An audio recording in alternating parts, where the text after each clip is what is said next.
नमस्कार, मैं अंजलि मिश्रा। स्वागत है आप सभी का द न्यूज में। आज वो अहम दिन है जिस दिन ये बात साफ हो जाएगी एक बार फिर से देश का नेतृत्व किसके हाथ में जाएगा। यानी 4 जून का आज ये दिन काफी ज्यादा महत्वपूर्ण है। लोकसभा चुनाव के रिजल्ट जो है आज आ जाएंगे और इसी बीच हम आपको बता दें कि शुरुआती रुझान आने शुरू हो चुके हैं और ये रुझान लगातार बढ़ते नजर आ रहे हैं। आपको बता दें कि 500 सीटों पर इस वक्त ये रुझान सामने आ चुके हैं, जिसमें बीजेपी, अगर हम बात करें तो बीजेपी पूरी तरीके से 300 सीटों पर आगे चल रही है। यानी बहुमत का आंकड़ा तो बीजेपी ने कब का पार कर लिया है। अब 550, अगर आप कहेंगे 500 जो है 543 सीट्स में कितना रुझान में मिलते हैं और असल की बैलेट पेपर की गिनती हो रही है और ऐसे में असल में आंकड़ा कितना अप डाउन होता है उससे तो आपको बताएंगे, उससे अपडेट भी रखेंगे। लेकिन फिलहाल जो दिलचस्प सीटें हैं उस पर कड़ा मुकाबला देखने को मिल रहा है। बात कर ले अगर पश्चिम बंगाल की, क्योंकि इस बार पश्चिम बंगाल पे भी काफी ज्यादा फोकस रहा है। चुनावी रणनीतिकार प्रशांत किशोर ने भी कहा था कि पश्चिम बंगाल में बीजेपी जिस हिसाब से बढ़त बनाएगी वो देखने लायक होगा। जिस हिसाब से पश्चिम बंगाल में बीजेपी बढ़त बना रही है, ऐसे में ये कहना गलत नहीं होगा कि कई सारी भविष्यवाणियां इस वक्त सही होती नजर आ रही है। बता दें आपको कि पश्चिम बंगाल की 42 में से 31 सीटों पर रुझान आ चुके हैं। 42 में से 31 सीटों पर जो ये रुझान आए हैं, इसमें आपको बता दें कि बीजेपी 16 सीटों पर आगे चल रही है तो तृणमूल कांग्रेस 13 सीटों पे। यानी मुकाबला जो है वो कांटे की टक्कर का है। मुकाबला अगर हम शुरुआती रुझान की बात करें तो बीजेपी बहुत आगे चल रही थी, 11 से 12 सीटों पर बीजेपी आगे चल रही थी और तृणमूल कांग्रेस सिर्फ 7 सीटों पर आगे चल रही थी। लेकिन अब एक बार हमेशा की तरह, क्योंकि कहते हैं कि बंगाल की राजनीति और बंगाल का चुनाव हमेशा से दिलचस्प रहा है, चाहे विधानसभा हो या लोकसभा, और ऐसा ही अब देखने के लिए भी मिल रहा है कि आंकड़े लगातार जो है फ्लक्चुएट कर रही हैं। कुछ हॉट सीटें रही हैं। बता दें आपको कि बीजेपी के जो कुछ नेता है वो अपनी सीटों से जो है आगे चल रही हैं। अगर शुरुआती रुझान की अगर हम बात करें तो आपको बता दें कि क्रिकेटर से राजनेता बने तृणमूल कांग्रेस के उम्मीदवार यूसुफ पठान पश्चिम बंगाल के बहरमपुर लोकसभा सीट से आगे चल रहे हैं। तो कांग्रेस नेता अधीर रंजन चौधरी जो है वो इसी सीट पर है, कांग्रेस के उम्मीदवार है, वो इस सीट से पीछे चल रहे हैं। वहीं आपको बता दें कि बीजेपी नेता अभिजीत गंगोपाध्याय और जो है सौमेधु अधिकारी कांटी से जो है वो आगे चल रही है और यहाँ पर जो तृणमूल कांग्रेस और कांग्रेस के जो उम्मीदवार हैं वो पीछे चल रही हैं। वही दूसरी तरफ तृणमूल कांग्रेस के नेता महुआ मोइत्रे जो है वो कृष्णानगर लोकसभा सीट से आगे चल रही हैं। तो तृणमूल कांग्रेस के नेता अभिषेक बैनर्जी जो है वो डायमंड हार्बर सीट से जो है लोकसभा सीट से आगे चल रही है। पश्चिम बंगाल में लगातार जो है जहाँ देखने के लिए मिल रही है, अब देखेंगे कई सारे दिग्गज नेता है, चाहे दिलीप घोष हो, चाहे सुकांत मजूमदार हो, और ऐसे में ये लगातार जो है हॉट सीट बनी हुई है। लगातार अगर आप कहेंगे पश्चिम बंगाल को लेकर जिस तरीके से चीजें कही गई, पश्चिम बंगाल को लेकर जिस तरीके से अनुमान लगाए गए थे, अभी भी जो आंकड़े दिए गए वो यही दिए गए थे कि 25 से 30 सीट का आंकड़ा जो है वो बीजेपी हासिल कर सकती है। और अगर ये ऐसा होता है तो ये पश्चिम बंगाल में बड़ी सेध लगाने से कम नहीं होगा, क्योंकि आने वाले समय के विधानसभा चुनाव में उसका जो फायदा है उन्हें काफी ज्यादा मिलेगा। और ऐसे में आपको बता रहे हैं कि 42 में से 31 सीटों का रुझान आ चुका है। 16 पर बीजेपी आगे चल रही है, 13 पर तृणमूल कांग्रेस। कांटे की टक्कर पश्चिम बंगाल में एक बार देखने के लिए मिल रही है। कहीं ना कहीं ये विपक्ष की नींद उड़ाने लायक है और ये कहीं ना कहीं ममता बनर्जी के लिए अच्छी खबर नहीं है। सत्तारूढ़ पार्टी तृणमूल कांग्रेस के लिए बिल्कुल भी अच्छी खबर नहीं है। बता रहे आपको कि रुझान के आंकड़े लगातार हर सेकंड जो है तब्दील हो रहे हैं, हर सेकंड जो है बढ़ रहे हैं। और कहीं ना कहीं अगर देखेंगे पश्चिम बंगाल में कांग्रेस एक पर सिमटती रह गई है।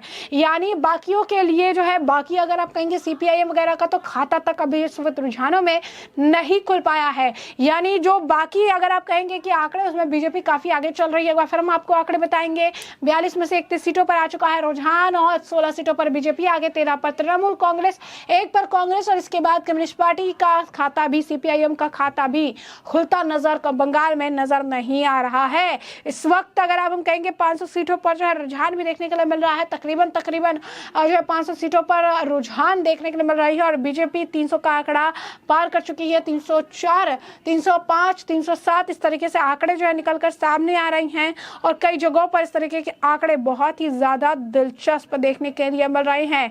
मुकाबला जो है दिलचस्प होता नजर आ रहा है। पश्चिम बंगाल में लेफ्ट को खाता खोलना भी मुश्किल होता नजर आ रहा है। लेफ्ट का खाता भी पश्चिम बंगाल में नहीं खुल पाया है। लड़ाई दिलचस्प है, कांटे की टक्कर है और पश्चिम बंगाल में लगातार ये आंकड़े अपडेट हो रही हैं। बता दें आपको जिस तरीके की भविष्यवाणियां पश्चिम बंगाल के लिए की गई थी प्रशांत किशोर ने भी कहा था कि बंगाल में जो बीजेपी के आंकड़े आएंगे वो चौंकाने वाले होंगे और कहीं ना कहीं ये नींव रखेंगे विधानसभा चुनाव में बीजेपी की मजबूती की। अब ये देखिए कि किस तरीके से जो है ये प्रोसेस जो है इनके द्वारा किया जा रहा है, किस तरीके से आगे जो है ये चल रही है, किस तरीके से सिचुएशन जो है देखने के लिए मिल रही है।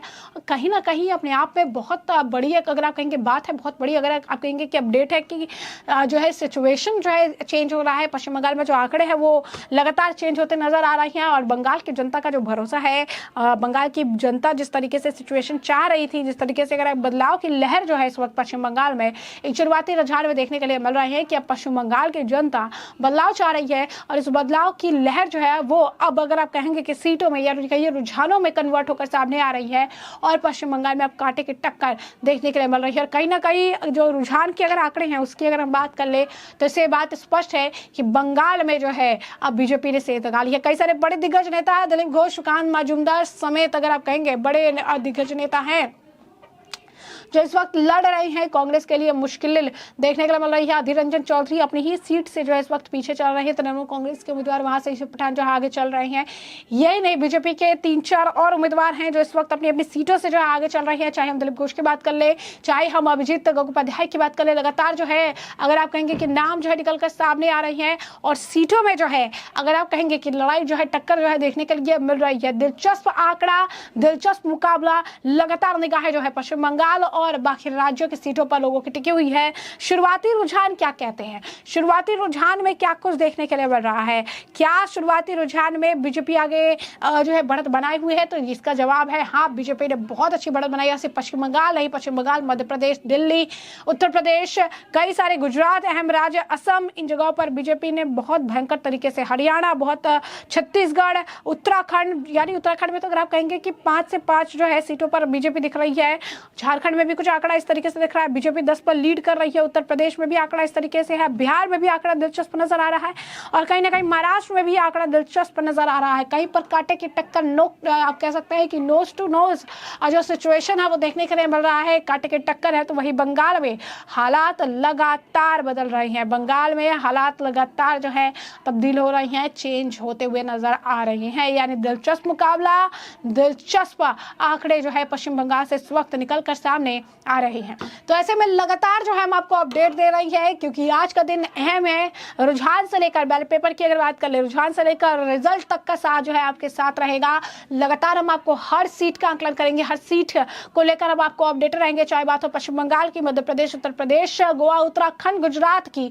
हर सीट पर हम आपको बताएंगे रुझानों का असर और किस तरीके से कौन सी पार्टी कितनी सीटों पर कर रही लीड। तो लगातार हमारे साथ बने रहिए, लगातार हम आपको अपडेट जो है देते रहेंगे। इस वक्त हमने बात की है पश्चिम बंगाल की, कांटे की टक्कर, कांटे का जो अगर आप कहेंगे कि कांटे का जो मुकाबला है वो देखने के लिए मिल रहा है। कई सीटों पर बीजेपी के दिग्गज नेता, तो कई सीटों पर यानी खासकर बहुआ मोइत्रा और अभिषेक बैनर्जी अपनी अपनी सीटों पर आगे चल रही है। ममता बनर्जी की सीट जो है ना दिख रहा है, उस पर भी लोगों की जो नजर है वो लगातार बनी हुई है और लगातार जो है लोग उस पर निगाहें टिकाए हुए हैं क्योंकि कहीं ना कहीं एक डू एंड डाई सिचुएशन जो है ममता बनर्जी की सरकार के लिए है, क्योंकि उनका असर जो है इमेज पर काफी ज्यादा पड़ा है। चाहे संदेश खली का मामला हो, चाहे मामला अगर आप कहेंगे कि जो इस वक्त निकलकर सामने आया है महिलाओं से जुड़ा मामला हो, भ्रष्टाचार से जुड़ा मामला हो, इन सब का असर जो है तृणमूल कांग्रेस पर तो देखने के लिए मिला, उनकी छवि पर देखने के लिए मिला ही है और अब रुझानों में भी उसका असर देखने के लिए मिल रहा है। बदलाव की लहर, बदलाव की हवा पश्चिम बंगाल में लगातार चलती नजर आ रही है। तो लगातार हम आपको कर रही है अपडेट और चुनावी सफर में हमारे साथ बने रहिए और अलग अलग राज्यों की अलग सीटों से करेंगे हम आपको अपडेटेड। फिलहाल के इस मामले पर आपकी जो राय कमेंट सेक्शन में जरूर बताएं। धन्यवाद।